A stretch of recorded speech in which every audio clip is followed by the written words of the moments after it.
एक अच्छा सॉल्ट है। चलिए सुनते और हैं अदानी एक्सपर्ट सॉल्यूशन की में भी राय शेयर सर पर। आपका टेक पहले इन दोनों शेयरों पर, फिर उसके बाद जो ऑयल मार्केटिंग कंपनीज है।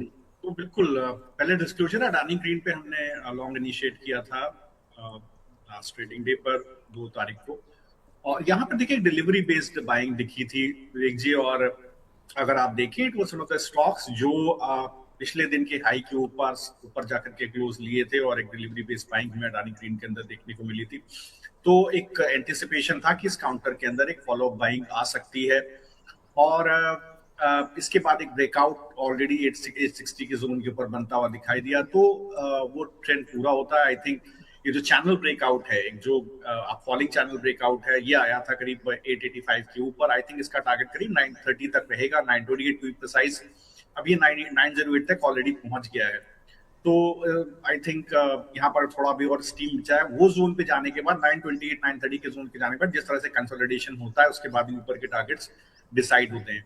सेकंड, अगर आप अडानी एनर्जी सॉल्यूशन को देखेंगे तो यहाँ पर उस तरह का बिल्डअप नहीं था। बट एक आई थिंक यहाँ पर एक फॉलो अप बाइंग है या एक रब ऑफ इफेक्ट आप बोले तो वो जरूर देखने को मिल रहा है। लेकिन ये उतना उतना रिलायबल नहीं है। मुझे उतना रिलायबल यहाँ पर सेटअप नहीं दिखता इस पर्टिकुलर काउंटर के अंदर। और आज भी आप देखिए तो जिस तरह की बाइंग है वो डिलीवरी और वॉल्यूम बहुत ज्यादा इसके अंदर नहीं है। शॉर्ट कवरिंग रैली है और ब्रेकआउट है 955 के ऊपर। और ये सीरियस हो जाएगा जब कभी भी काउंटर 995 के ऊपर सस्टेन होगा। अभी 975 का भाव है, तब ये बाइंग थोड़ी सीरियस होगी। उस स्थिति में मेरा टारगेट 1050 का रहेगा। ठीक है। और सर ऑयल मार्केटिंग कंपनीज पर? जी, और जहां तक देखिए ऑयल मार्केटिंग कंपनीज का सवाल है विवेक जी, मैंने पहले भी रिपीटेडली बोला है कि यहाँ पर एक सेल ऑन राइज का सेटअप बना हुआ है। अगर आप बीपीसीएल को देखें तो यहाँ पर 280 के पास एक शॉर्ट बिल्डअप है और यहीं पर ही सबसे बड़े शॉर्ट्स मौजूद है। अभी 235 का भाव है। आई थिंक ये अपना जो प्रीवियस स्विंग लो है 267 का, उसको टच कर सकता है। कोई भी पुल बैक तभी पॉसिबल है जब ये शॉर्ट्स 280 के पास ब्रीच हो। इन दैट केस एक पुल बैक करीब 290 295 के जोन तक देखने को मिलेगा। और अगर आप हिंद पेट्रो को देखें, ये रिलेटिवली काउंटर एक वीक हो जाता है। मुझे 330 के नीचे यहाँ पर शॉर्ट्स हैं। 322 का भाव है। हो सकता है अगर 330 के ऊपर शॉर्ट कवरिंग होगी तभी एक पुल बैक 345 350 की तरफ देखने को मिलेगा। अदरवाइज मुझे लगता है कि ये करीब 310 305 तक एक बार इसमें गिरावट देखने को मिल सकती है।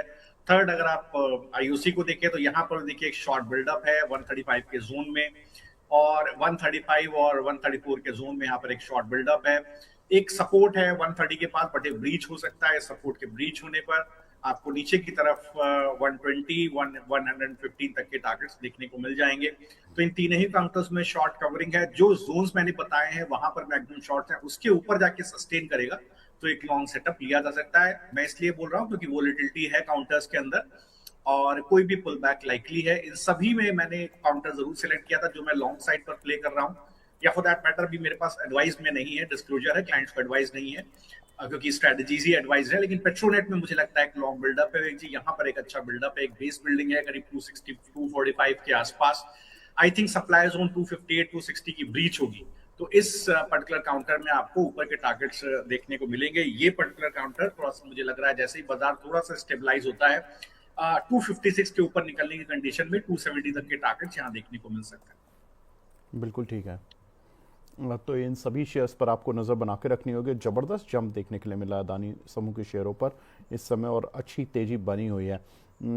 आज बैंकिंग शेयरों के भी बहुत सारे बैंक्स के डेटा आए थे, उन पर भी बात करते हैं। और देखिए क्योंकि बहुत सारे बैंक्स ने अपने जो Q4 बिजनेस अपडेट्स ही हैं उनको एक बार समराइज करके एक साथ देख लेते हैं और फिर एक एक करके बात करते हैं कि किस तरह से किस बैंक पर पोजीशनिंग करनी है। HDFC bank leaders of the pack 12% की एडवांस ग्रोथ और डिपॉजिट ग्रोथ करीब 14% की। IDBI बैंक में भी करीब 16 और 12% की ग्रोथ देखने के लिए मिली। एक्सिस बैंक में भी करीब 18% की ग्रोथ है एडवांस ग्रोथ में और डिपॉजिट में करीब 14% की ग्रोथ। कोटक में भी करीब 16%। इंडसइंड बैंक में जरूर नेगेटिव ग्रोथ देखने के लिए मिली है। साथ ही अगर देखें yes bank, bank of Baroda, IDFC first bank, AU bank और बंधन बैंक, इन सभी में डबल डिजिट ग्रोथ एडवांस और डिपॉजिट में देखने के लिए मिली है। समीर सर, आप पहले तो मैं एचडीएफसी बैंक से और जो लार्जर बैंक हैं, फॉर एग्जांपल एक्सिस, कोटक और इंडसइंड, इन सभी के अगर आपने एडवांस और डिपॉजिट डेटा देखे हों, उनको देखकर सर क्या लग रहा है आपको कि Q4 इनका ठीक रहने वाला है? तो नंबर्स तो मेरे हिसाब से Q4 के उतने नेगेटिव नहीं आएंगे। आपने ऑलरेडी एडवांसेस तो चीट शीट जैसे मिल गया है। क्वेश्चन इज कि एसेट क्वालिटी में कुछ ज्यादा फर्क आता है कि नहीं। Q4 में मेरे हिसाब से कोई एसेट क्वालिटी पे फर्क ज्यादा नहीं आएगा, क्योंकि ये वॉर का जो इम्पैक्ट आएगा will the actual impact of the asset quality जो हमने बात की will start showing its head in Q1 and Q2। तो Q4 में रिजल्ट्स पे कुछ नेगेटिव सरप्राइज नहीं है।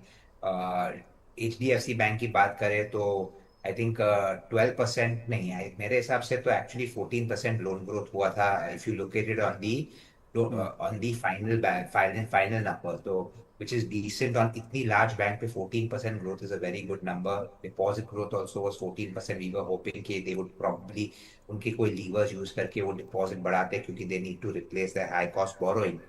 वो हुआ नहीं है, but net net 14% on such a large bank not a problem. Valuation comforts थे है, सो नॉट इमीडिएट तो कुछ नेगेटिव इम्पैक्ट नहीं दिख रहा है from the results. IndusInd bank की आप लोग बात बोल रहे हैं कि the decline is there from the previous year. Yes, decline है, बट द डिक्लाइन इज क्योंकि ये ईयर उनके लिए कंसोलिडेशन काइंड ऑफ ईयर था। So we expect them to start showing growth momentum going forward. तो एक्चुअली वो मुझे तो बैंकिंग पे हम पॉजिटिव है as a fundamental view. But हम like I said we are not buying even banks जहां हमें व्हाट वी बॉट जो लिया है वो है, but we are not doing any additional purchases at this point of time for the simple reason कि sentiment अगर नेगेटिव होते जाएगा because of this war and selling pressure accelerate होगा। क्योंकि फिलहाल जो क्या हो रहा है, mutual fund houses are giving an exit to FIIs. Last week भी मैंने आपसे एक बात की थी कि एट सम पॉइंट और the other the mutual fund industry might start running dry on powder, यानी कि उनका कैश बैलेंस जो है वो कम होते जाएगा। And if this war accelerates और एफआई सेलिंग कंटिन्यू रहता है, then what happens to the system? I mean, this institutional kind of balance. तो मेरे हिसाब से वो भी एक बड़ा रिस्क आ रहा है, from the fact that you might start seeing some redemptions in mutual funds. So even though fundamentals of banks and the growth trajectory उतना खराब नहीं लग रहा है, stocks are not going to do anything in the near term, unfortunately. Results अच्छे भी आए, gross NPA, net NPA, provision सब कम रहेंगे, तभी भी आई don't see any near term trigger unfortunately for the market unless this war ends. So for me ये एक जो बड़ा overhead, market needs to focus very aggressively for the next week on this. Any extension beyond a week, yeah, any escalation on damage to infrastructure in the Middle East, and it doesn't matter आपके क्या numbers है, 2 quarters down the line आपके numbers बहुत खराब होने वाले, because loan growth will not happen, because expansion नहीं होगा, people will not be borrowing for consumption. So then how growth कहाँ से आने वाला है? Just refinancing of old loans या फिर evergreening, yeah, I don't know what, but it opens up a big risk. So don't look at this quarter numbers. I think it's more important to focus on key 2 quarters down the line क्या होने वाला है। शरद sir, HDFC bank अब days high की तरफ बढ़ रहा है और जो बैंक निफ्टी है उसमें भी अब गिरावट काफ़ी ख़त्म हो गई है, फ्लैट टू पॉजिटिव आ रहा है। लेकिन सर ने जो बताया कि थोड़ा सा हमें जो युद्ध वाली सिचुएशंस है उन पर नज़र बनाकर रखनी होगी, क्योंकि उनका डैमेज भी ठीक ठाक होने वाला है अगर वो युद्ध थोड़ा और समय चलता है और कुछ ज़्यादा ऐसे डिस्ट्रॉय हो जाती हैं मिडिल ईस्ट में। लेकिन सर, एक्सिस बैंक में देख रहा हूँ days high, HDFC bank days high, Kotak bank इस समय थोड़ा सा डेज लो पर चल रहा है, और इंडसइंड बैंक एक बार देख लेते हैं। इंडसइंड बैंक भी थोड़ा डेज हाई की तरफ बढ़ता हुआ। सर, कोई चार्ट पर आपको दिख रहा है शरद सर जो कि बैंक थोड़ा पैसे दिलवाने के मूड में हो आज? तो आरबीएल बैंक की तरफ विवेक जी मेरा ध्यान है। आरबीएल बैंक में एक अच्छा कंसोलिडेशन हुआ, पहले काउंटर में करीब 300 के आसपास, और एक जोन का इसने ब्रेकआउट दिया है। 305 308 पे सप्लाई थी जिसका ब्रेकआउट दिया है। आई थिंक इसमें एक पॉजिटिव मूव लाइकली है, हो सकता है काउंटर कहीं 327 330 तक के जोन में जाता हुआ दिखाई दे जाए। तो इस काउंटर में पर्टिकुलरली आप अभी भी देखिए कि एक अच्छी स्ट्रेंथ है, और आज भी एक अच्छी स्ट्रेंथ है, एक अच्छा ओपन इंटरेस्ट बिल्डअप है, और ये काउंटर जरूर ध्यान में रखा जा सकता है। बेस इसका रहेगा नीचे 302 के पास, और आई थिंक ये स्ट्रेंथ को प्ले किया जा सकता है। सेकंड आप देखिए, अगर काउंटर को देखिए तो बैंक ऑफ बड़ौदा है। आई थिंक यहाँ पर ये एक नेगेटिव करेक्ट ऑर्डर में चलने वाला स्टॉक है, बट जिस तरह का मूव बना था लास्ट 2 अप्रैल को, आई थिंक एक पुल बैक रैली है, लेकिन मैं इसको इमीडिएटली प्ले नहीं करूंगा। मैं एक बार स्टॉक को, अभी 255 का भाव है, 262 के 261 के ऊपर सस्टेन हो जाए स्पॉट लेवल पर, इसके बाद ही इसमें कोई ट्रेड बनता है। उस जोन के ऊपर सस्टेन होने पर 270 टू 80 तक के टारगेट्स यहाँ भी देखने को मिल सकते हैं, but clear cut by RBL में बनता है। ठीक है। RBL bank I think Sameer sir की भी रडार पे बहुत समय पहले तो था, अभी मुझे पता नहीं है। समीर सर, आरबीएल बैंक यहाँ पर आप, आई रिमेंबर आपसे मेरी बात दूसरे प्लेटफॉर्म पर हुई थी 86 रुपीज़ पर, इफ़ यू रिमेंबर, और पीएनबी पर बात हुई थी 35 रुपये पर। मल्टी बैगर तो ये बन चुके हैं। सर, अभी कोई मिड कैप स्मॉल कैप में लग रहा है कि कोई इस तरह की ग्रोथ पैटर्न वाला शेयर हमें मिल पाएगा, या आरबीएल बैंक पर और आईडीएफसी फर्स्ट बैंक पर आपका टेक सर? तो अभी आरबीएल बैंक की जो स्टोरी है, for the next 2 years you are going to see a very strong sideways move. And even क्योंकि ओके लेट्स पुट दिस, उनको 26,000 करोड़ का फंड रेज हुआ है। Now they need to start giving these loans out, they need to become more aggressive, they need to capture more market. तो what's going to happen is कि immediate short term में उनकी ROE घटेगी।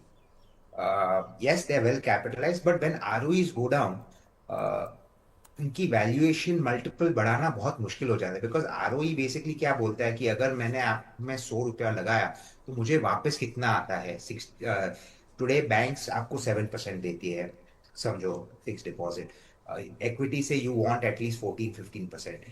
RBL bank 12% ROE पे काम कर रही थी, और even less, 11 may be, and now this will fall to 7%. So why should I value something which is giving me the same return as FD at valuation multiples of 2 times book या 3 times book? तो वो revaluation for the next 2 years नहीं होने वाला। So yes, long term अगर आप 4 years रखेंगे तो आरबीएल बैंक में बहुत अच्छी स्टोरी बन रही है, but would you invest today right now? नहीं, I wouldn't.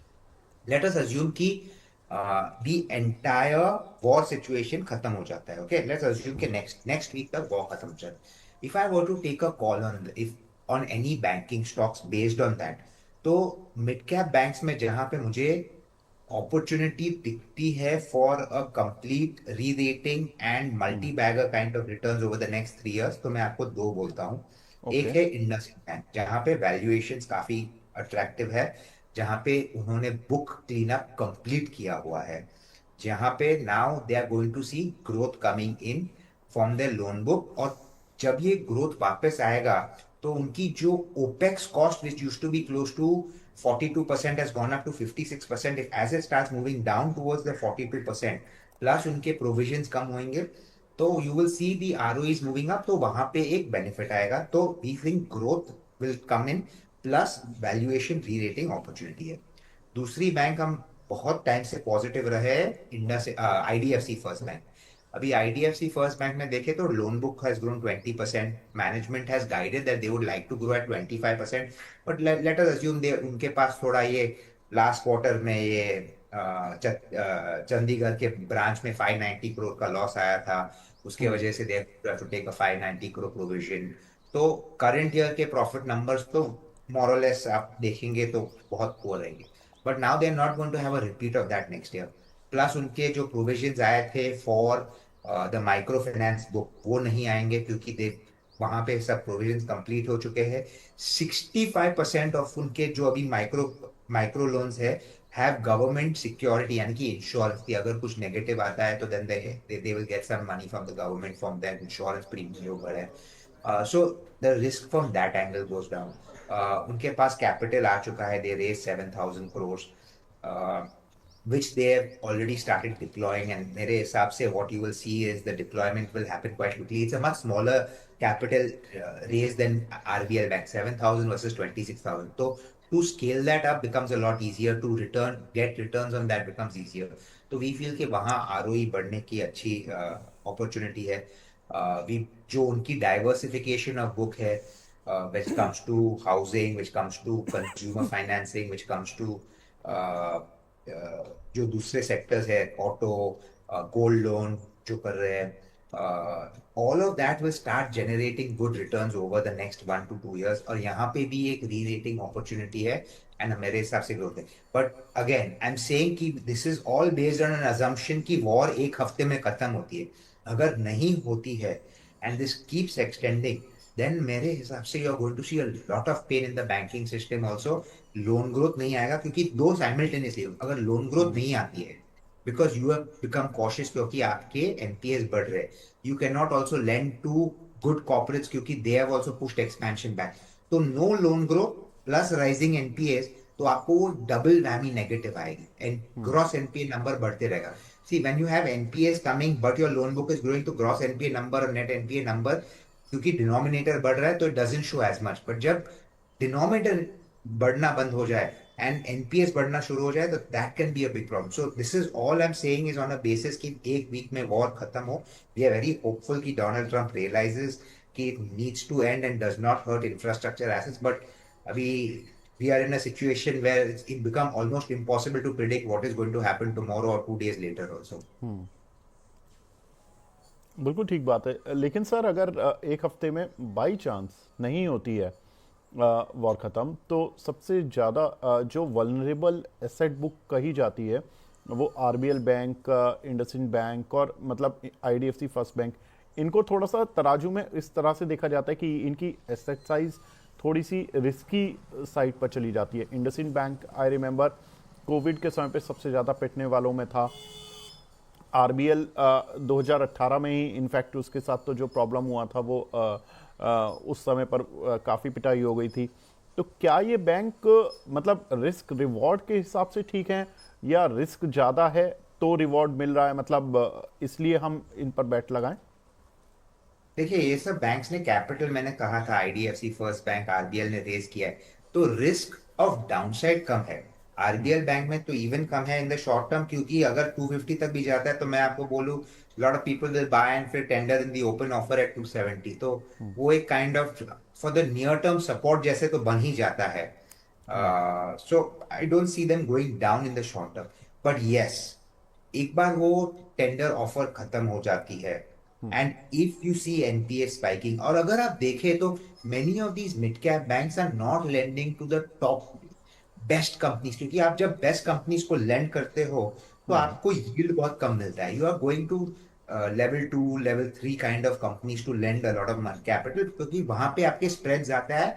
एंड जब आपका खुद का कॉस्ट ऑफ बोरोइंग हायर है, और ये सब मिड कैप बैंक्स के cost of borrowing are higher than HDFC, SBI, you know, ICICI bank. तो they are having to move further down the value chain. तो वो पेन जब अगर आने लगा ना, तो the pain can be a lot. And then अगर ओपन ऑफर खत्म हो गया है, then can the stock go to 200 before going to 500? Very possible. So cautious approach मेरा व्यू है.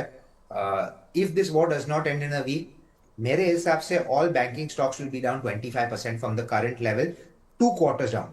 आई am saying at the end of Q2. Immediately कुछ नहीं होगा क्योंकि नंबर्स ठीक आएंगे, but at the end of Q2 जब पेन सिस्टम में दिखने लगेगा, if the government does not come up with some kind of a scheme कि बिल्कुल. We are allowing you know not to report it as an NPA because ये एक kind of war situation था, तो you can report it as an NPA if the money doesn't start coming back at the end of maybe 1 year or say.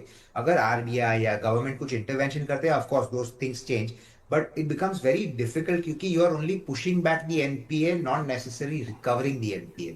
So all of that needs to be seen. But if this war continues over a week, I'm saying ये सब banks 20% यहाँ से cut सकते हैं. ठीक है sir. तो ये रही बैंक की बात, और सर ने बैंक्स पर काफ़ी अच्छा व्यू दिया है. और बड़ा मैं समीर सर को पिछले 4 साल से जानता हूँ, और समीर सर का जो बैंक्स पर टेक था ना, वो बहुत ही गजब था. जिस समय पर PNB, RBL bank, IDFC first bank कोई हाथ नहीं लगाना चाहता था, और समस्याएं ऐसी ही थी खतरनाक वाली. तब समीर सर ने बोला था कि इनको खरीद लो, ये मल्टी वैगर बनेंगे। और आज हम देख ही सकते हैं पीएनबी 35 रुपए का कहाँ चल रहा है, आरबीएल बैंक का 86 रुपीज़ का कहाँ चल रहा है, और आईडीएफसी फर्स्ट बैंक जो कि आई थिंक 30-40 रुपए था, अभी डबल होकर आया है। तो अब थोड़ा शांत हो गया, लेकिन वैसे अच्छा चला। समीर सर, बहुत अच्छा लगा आपसे बात करके, और thank you so much for joining in sir. Thank you for your precious time sir. Thank you Vivek ji, thank you very much. Thank you sir. अब हमारे साथ तंशुल जैन साहब भी जुड़ेंगे। इन द मीनवाइल मैं शरद सर से और टेक ले लेता हूँ। शरद सर, कुछ एक छोटे बैंक का जैसे यस बैंक हो गया और बंधन बैंक हो गया, इन पर आपका टेक सर? क्योंकि डेटा तो ठीक आए हैं सर, डेटा खराब नहीं है। मतलब एडवांस और डिपॉजिट ग्रोथ 10% के करीब की आई है। चार्ट पर क्या बोल रहे हैं? वेल, तो बंधन बैंक का चार्ट थोड़ा इंटरेस्टिंग है। इसमें एक सप्लाई है करीब 150 के पास वीक जी, और ये अगर ब्रीच होता तो it could have been a very nice long setup. उस स्थिति में I think there will be a sharp pull back towards 156 to 160। ये जोन तक एक शार्प पुल बैक हो सकता है। यहाँ पर एक डिलीवरी बेस्ड बाइंग है, लेकिन मैं एक बार, जैसा मैंने बोला, 150 के ऊपर निकल जाएगा, 147 का भाव, तब एक बार लॉन्ग बनेगा 156 और 160 के टारगेट के लिए, और उसका बेस रहेगा 140 और टू प्रिसाइज, और थोड़ा कंजर्वेटिव रखिए 143। और अगर यस बैंक को आप देखिए, यहाँ पर थोड़ा सा मैं यस बैंक को लेकर के मैं उतना पॉजिटिव नहीं हूँ। मुझे लगता है अभी भी यहाँ पर शॉर्ट्स हैं, और रीजनेबल शॉर्ट्स हैं इन द जोन ऑफ 18 रुपए के आसपास। ये जोन कटेगा, अभी 17 रुपए 94 पैसे का भाव है। 18 रुपए के ऊपर निकल जाए, सस्टेन करे, मतलब कम से कम एक दिन सस्टेन करे, तब एक पुल बैक 19 रुपए की तरफ देखने को मिल सकता है। 19 रुपए एंड बेस्ट केस सिनेरियो 19 रुपए 30 पैसे की जोन तक एक पुल बैक देखने को मिल सकता है। दोनों सेटअप में मुझे आरबीएल सबसे ज्यादा पसंद है बाय ऑन डिप्स के व्यू में। सेकेंड मुझे लगता है बंधन बैंक और बैंक ऑफ बड़ौदा, ये दोनों एक अच्छे ट्रेड हो सकते हैं। चलिए, ठीक है। शरद सर, आप हमारे साथ बने रहिए। अब हमारे साथ जैन साहब भी जुड़ चुके हैं। जैन साहब, गुड मॉर्निंग। नमस्कार, नमस्कार आपके सभी दर्शकों को। जैन साहब, ये बैंक निफ्टी में देखो, बैंकिंग के डेटा पर मैं बात कर रहा था, सभी बैंक्स के डेटा तो अच्छे आए हैं, और बैंक निफ्टी ने चलने की भी कोशिश की है। सभी के डबल डिजिट ग्रोथ आई है Q4 में। आपको क्या लग रहा है बैंक निफ्टी को देखकर, कहां तक जाती हुई दिख रही है, और कोई बैंक आपकी रडार पर हो तो? सर, आरबीएल बैंक अच्छा लग रहा है, सुबह से बाई किया हुआ है 319 322 तक के लिए स्टैंडर्ड डिस्क्लेमर। बैंक निफ्टी जब तक ये वेडनेसडे का लो प्रोटेक्टेड है, क्योंकि वेडनेसडे का लो के नीचे गैप डाउन खुले थे हम थर्सडे को, दोनों निफ्टी और बैंक निफ्टी पे, और वेडनेसडे के लो के ऊपर आगे क्लोज किए थे, तो वही ट्रैपिंग लेवल है। निफ्टी हालांकि उसके नीचे चल रही है 22,618। बैंक निफ्टी उस लेवल को बहुत कायदे से रिजेक्ट की है, तो जनरली बैंक निफ्टी के डायरेक्शन में ही निफ्टी चल देती है 100 में से 90 बार। आज अलग हो जाए, वो 10 में पड़ जाए, अलग बात है, बट 100 में से 90 बार बैंक निफ्टी के डायरेक्शन में चलते हैं। बैंक निफ्टी 51,133, ये लेवल जब तक प्रोटेक्टेड है तब तक आप मान के चलिए कि यहाँ पे डाउन साइड प्रोटेक्टेड रहेगी। और थर्सडे का हाई 51,732 ये लेवल निकलता है तो फिर हम बहुत आराम से स्विंग हाई 52,025, उसके बाद गैप फिल करने के लिए 52,183, उसके ऊपर 20 डे मूविंग एवरेज 53,800 रुपए के आसपास है, वहां तक जा सकते हैं। तो मैं इस समय बैंक निफ्टी पे ज्यादा बेट कर रहा हूँ। निफ्टी के मुकाबले रिलेटिव स्ट्रेंथ भी वहीं दिख रही है और प्रॉपर प्राइस एक्शन भी वहीं दिख रहा है। हाँ, 51,000, 51,100, इसके नीचे फिर मैं थोड़ा सा बैंक निफ्टी में अवॉइड के मोड में आ जाऊंगा। शॉर्ट तो मैं नहीं कर रहा हूँ, क्योंकि अगर आप एफआईआई का डेटा देखेंगे तो शॉर्ट करने की आपकी भी हिम्मत नहीं होगी, मेरी तो कतई नहीं होगी। एफआईआई डेटा पे हम एक्सट्रीम ओवरसोल्ड जोन में बैठे हैं। फ्यूचर्स पे 2,68,020 कॉन्ट्रैक्ट शॉर्ट हैं, जो अब तक के हाईएस्ट में से हैं। लास्ट हाईएस्ट 279 था, जिसके बाद हमने अभी 27 मार्च को था, जिसके बाद हमने लो बना के बाउंस बैक किया है। और फ्यूचर प्लस ऑप्शन मिला के 9,76,000 था 13 मार्च को, जहां से निफ्टी ने क्लोज टू क्लोज बेसिस पे 23,151 से 23,770, यानी 600 पॉइंट की बाउंस बैक दी थी। तो इस जोन में मैं शॉर्ट तो नहीं कर रहा हूँ। ठीक है। तो यहाँ पर बैंक्स में आरबीएल बैंक हमारे दोनों ही मेहमानों को पसंद है, और ये बड़ा अच्छा चल भी रहा है। आज और ज़बरदस्त खरीद है। लेकिन कुछ और डेटा पॉइंट्स की बात करते हैं। एक विप्रो के काउंटर में आज अच्छा सर्ज देखने के लिए मिला। सिंगापुर की एक कंपनी खरीदी है इन्होंने, $375 मिलियन खर्च कर रहे हैं। शरद सर, कैसे देख रहे हो आप इसका डेटा? विप्रो की बात कर रहे जी? जी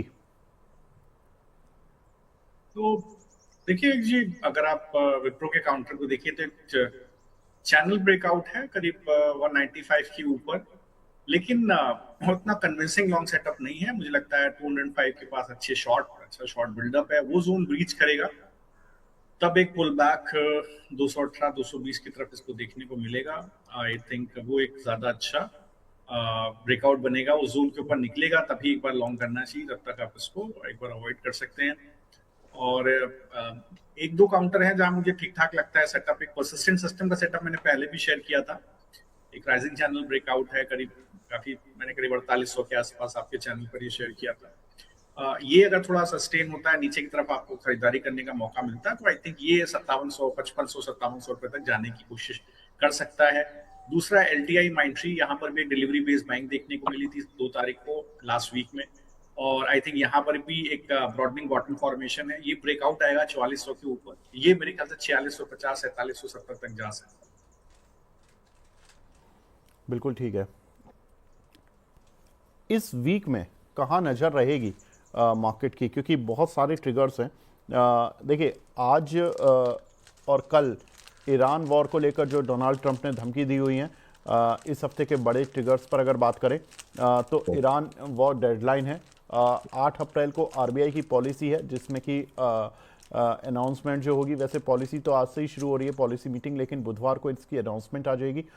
तो यहाँ से भी इम्पैक्ट आता हुआ दिखाई देगा बाजार पे। हालांकि इंटरेस्ट रेट में कोई चेंज होने के अभी सिग्नल नहीं दिखाई दे रहे हैं, लेकिन हाँ, आगे की पॉलिसीज़ में रेट कट होगा या नहीं होगा, इसको लेकर बातचीत हो सकती है। 9 अप्रैल को केरला और आसाम में इलेक्शन होंगे। थोड़ा बहुत पॉलिटिकल वॉलेटिलिटी बढ़ सकती है, और 9 अप्रैल से TCS के रिजल्ट से शुरुआत होगी। GM डिलीवरीज के भी रिजल्ट होंगे, तो यहाँ से मार्केट पर इम्पैक्ट रहेगा। जैन साहब, TCS का चार्ट देखकर कैसा लग रहा है? TCS कहाँ जाता हुआ दिख रहा है आपको? सर, इतनी चीजें आपने बता दी नजर रखने के लिए। एक सेक्टर मैं बता देता हूँ नजर रखने के लिए। आपको नजर रखनी चाहिए, TCS एक मिनट रुक के बता रहा हूँ क्योंकि तेजी आ रही है। आपको नजर रखनी चाहिए शक्कर पे। पहला तो शक्कर पे नजर रखिए। रेणुका शुगर पे 28 रुपए 70 पैसे चल रहा है। यहाँ से 28 रुपए के स्टॉप लॉस से बाई करना चाहिए। 28 रुपए के स्टॉप लॉस से अगर बाई करते हैं 2880 में, तो आपको बहुत आराम से 30 रुपए 50 पैसे की जोन आराम से मिलनी चाहिए। और अगर ये जोन निकलती है तो फिर 31.5 तक के भी टारगेट आपको मिलेंगे। तो पहला एक रेणुका शुगर पे ध्यान रखिए। दूसरा एक और स्टॉक था, दूसरा मवाना शुगर।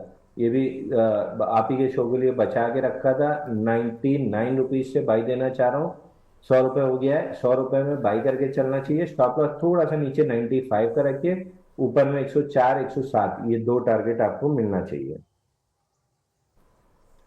तो मवाना शुगर और रेणुका शुगर यहाँ पर बाइंग करनी है, और यहाँ पर तेजी आ सकती है। जैन साहब, जरा मवाना शुगर ये 100 रुपये चल रहा है, 7.5% ऊपर है, यहीं ले लें? हाँ, बिल्कुल लेना चाहिए सर। वॉल्यूम बेस्ड ब्रेकआउट है। 2 दिन के लो वॉल्यूम से आज वॉल्यूम ब्रेकआउट, मतलब 2 दिन में जितना वॉल्यूम हुआ था उतना आज ही हो चुका है। तो प्रोबेबली डे एंड होते होते हम बड़े वॉल्यूम की तरफ जाएंगे। ठीक है, तो इसमें क्या टारगेट रखना है मवाना में? मवाना में आपका टारगेट होना चाहिए 104 और 107। 104 और 107, और स्टॉप लॉस? स्टॉप लॉस थोड़ा सा नीचे 95 का रहेगा, क्योंकि एक्चुअल बाई 9850 पे बना था ब्रेकआउट, बट आते आते हम थोड़ा सा लेट हो गए, तो 95 का स्टॉप लॉस रखना चाहिए। 104 107 का टारगेट रखना चाहिए। ठीक है, 104 और 107 ये मवाना शुगर के टारगेट हैं।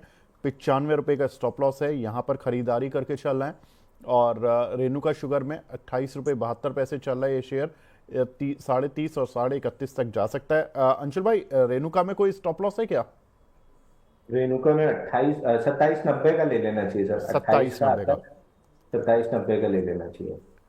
ठीक है, तो 27.90 के स्टॉप लॉस के साथ तो रेणुका शुगर को बाय कर सकते हो, और मवाना को 95 के स्टॉप लॉस के साथ आप बाय कर सकते हो। 104 और 107 ये दो टारगेट है मवाना शुगर के, और 95 का स्टॉप लॉस। ठीक है, ये रही बात शुगर काउंटर्स की। लेकिन हम बात कर रहे थे अंशुल भाई टीसीएस की भी। टीसीएस में आप क्या टेक? सर देखिए, टीसीएस ट्रेडिंग के लिहाज से तो कोई भी ट्रेडिंग बेट नहीं बन रही है। पिछले 15 दिन से एक साइडवेज रेंज के अंदर चल रहा है, 2470 2500 ऊपर में और 2350 नीचे में। तो करीब करीब 2500 रुपये टूटे तो फिर बाउंस बैक में 2650 तक ये जा सकता है। ट्रेडिंग के लिहाज से बहुत अच्छी कोई पोजीशन नहीं बन रही है। और मतलब अगर ये माइक्रो कैप या स्मॉल कैप स्टॉक होता है तो मैं आपको सजेस्ट कर रहा होता कि 2500 के ऊपर आप तुरंत बाई कर लेना, आपको 2650 मिल जाएगा। बट लार्ज कैप है, 9 लाख करोड़ का मार्केट कैप है, तो मैं मतलब उतनी तेजी से नहीं चलेगा, तो मैं अवॉइड करके चलूंगा। ठीक है शरद सर, आखिरी क्वेश्चन। एक शेयर जो कि प्रमोटर्स की खरीद बेच में आया है वो है बजाज फाइनेंस। यहाँ पर करीब 3.25 लाख शेयर महाराष्ट्र स्कूटर्स ने उठाए हैं, जो कि इनकी प्रमोटर ग्रुप कंपनी है बजाज फाइनेंस के। सर, इस काउंटर पर आपकी राय, बजाज फाइनेंस को देखकर क्या लग रहा है? जी, सो अभी आप देखिए विवेक जी, स्टॉक तो के अंदर एक कंसोलिडेशन है पिछले कुछ दिनों से, लेकिन उस तरह का कोई सेटअप मुझे अभी यहाँ पर दिखता नहीं है कि कुछ लॉन्ग बन रहा हो। बहुत ज्यादा वॉल्यूम और डिलीवरी यहाँ देखने को नहीं मिल रही है। और ऑप्शन चेन में भी अगर आप देखेंगे तो अभी भी कहीं ना कहीं कॉल राइटर प्लेसमेंट है ऊपर के जोन में। तो 840 850 के जोन में कॉल राइटर प्लेसमेंट है। बेस जरूर नीचे एक बना है करीब 800 के आसपास, 795 800 के आसपास। बस मुझे लगता है कि ये जोन ब्रेकआउट होना 840-50 के ऊपर, जहां पर कॉल राइटर बेसिस का ब्रेकआउट होना जरूरी है। तो शॉर्ट टर्म पर्सपेक्टिव से 845 के ऊपर निकलेगा तब आपको एक पुल बैक 880 की तरफ मिलेगा। और वो सबसे क्रूशियल जोन है जहां पर सबसे बड़े शॉर्ट्स हैं 880 890 के आसपास। उसके ऊपर कभी सस्टेन करेगा तब मैं इसको लॉन्ग, प्रॉपर लॉन्ग, एक ट्रेंड फॉलोइंग लॉन्ग होगा, और वो आपको 985 1000 तक लेकर के जाएगा। ठीक है शरद सर, आप हमारे साथ जुड़े। सर बहुत बहुत शुक्रिया हमसे जुड़ने के लिए, अपना कीमती समय देने के लिए। 12 बजे आपसे फिर मुलाकात करते हैं एफ&ओ डेटा में। सर तब तक आप तैयारी कर लीजिए थोड़ा सा। Thank you so much. Thank you sir. अब आगे बढ़ते हैं और बढ़ते हैं अपने दर्शकों के सवाल जवाब पर। तो बढ़ते हैं अपने खास सेगमेंट छोटे शेयर ऊंची छलांग पर।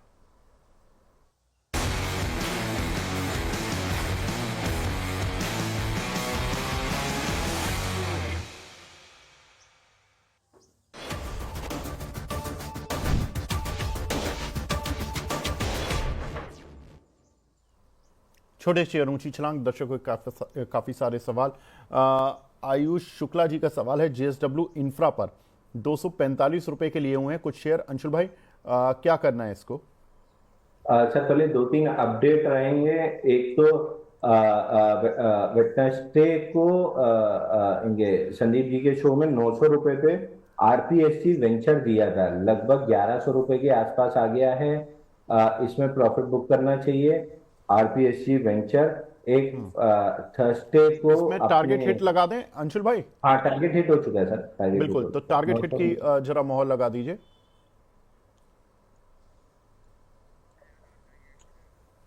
दूसरा गोकुल एग्रो, अगर आपको याद होगा सर, गोकुल एग्रो ये हमने थर्सडे को डिस्कस किया था, 198.50 तक जा सकता है। 192 रुपए कुछ चल रहा था उस समय गोकुल एग्रो। आज 197 रुपए 24 पैसे का हाई बना है, तो 75 पैसे से रह गया टारगेट। बट हाँ, 192 से 197 24 बुरा नहीं है। अगर आपने रखा हुआ है थर्सडे वाला आज तक 50% पोजिशन जो अपन ने रखने की सलाह दी थी, तो पूरी बुक कर लेना चाहिए। टारगेट हो चुका है। 10 20 25 50 पैसे ऊपर नीचे इतना तो पकड़ के चलना ही पड़ेगा। ठीक है। तीसरा आपका सवाल ये दो, बाकी तो दो अभी बाई दिए हैं सर। और एक एनएमडीसी, आपको याद होगा लास्ट वीक पूरे वीक हम एनएमडीसी डिस्कस कर रहे थे कि माइन मिनरल मेटल इनमें मिला के एनएमडीसी टॉप पे आ रहा है। तो आज फाइनली जाके एनएमडीसी चलना स्टार्ट हुआ है। जिस भी दिन 84 का ब्रेकआउट ले लेगा 99 की तरफ बढ़ जाएगा। मैं लास्ट वीक से बाई देते आ रहा हूँ कि 75-76 में डिस्काउंटेड प्राइस पे बाई करके चलिए। दे तो मैं 3 हफ्ते से रहा हूँ, 3 हफ्ते चला नहीं, चला आज जाके है। But eventually slow and study ये अपना 84 का लेवल पार करके 99 की तरफ धीरे धीरे कब निकल जाएगा, आपको हवा भी नहीं लगेगी। थोड़ा सा मतलब इतना हाई बीटा काउंटर नहीं है कि फटाफट चले। 71,000 करोड़ का मार्केट कैप है, धीरे धीरे धीरे धीरे करके चलेगा। मगर आपका आराम से 99 रुपए तक जा सकता है। तो एक ये अकाउंट अगर नहीं लिया है तो अभी भी ले सकते हैं, और 74 75 76 में लेके बैठे हैं तो बहुत बढ़िया है।